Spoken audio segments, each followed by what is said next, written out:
आलसी गधे की कहानी। एक गांव में नमक का व्यापारी रहता था। उसके पास एक गधा था। व्यापारी रोज अपने गोदाम से दुकान तक नमक ले जाने के लिए गधे का इस्तेमाल किया करता था।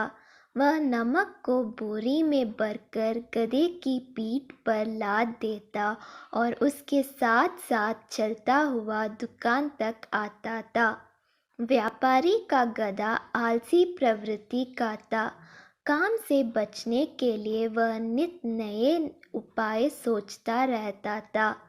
गोदाम से दुकान तक के रास्ते में एक नदी पड़ती थी, जिस पर एक छोटा पुल बना हुआ है।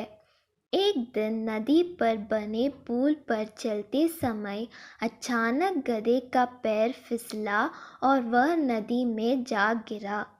नदी के पानी से नमक की बोरी भीग गई। जब तक व्यापारी ने गधे को पानी से निकला, तब तक बोरी में भरा बहुत सारे नमक घुल चुका था। गधा जब चलने लगा तो उसे बोरी का भार बहुत कम महसूस हुआ और वह खुश हो गया। उसने सोचा कि अपने ऊपर लदा बोझ हल्का करने का ये बहुत बढ़िया तरीका है। अगले दिन वह जानबूझकर नदी में गिर पड़ा। नमक पानी में घुल जाने से बोरी का वजन फिर कम हो गया। उसके बाद से वह हर रोज ऐसा ही करने लगा। रोज रोज गधे की ये हरकत देखकर व्यापारी उसकी चालाकी समझ गया। उसने गधे को सबक सिखाने का फैसला कर लिया और अगले दिन बोरी में नमक के स्थान पर रूही भरकर गधे की पीठ पर लाद दिया। रूही हल्की थी।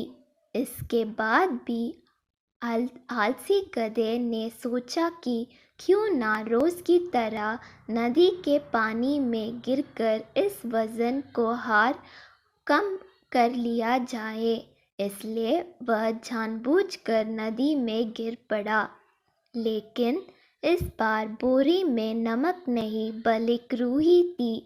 पानी में भीगकर रूही का वजन कई गुना बढ़ गया। गधा जब उठकर चलने को हुआ तो इतनी भारी बोझ से उसका बुरा हाल हो गया। उस दिन के बाद से उसने कभी आलस न करने का निर्णय किया। सीख: आलस का फल कभी ना कभी मिल ही जाता है। एक ही उपाय हर बार कारगर सिद्ध नहीं होता।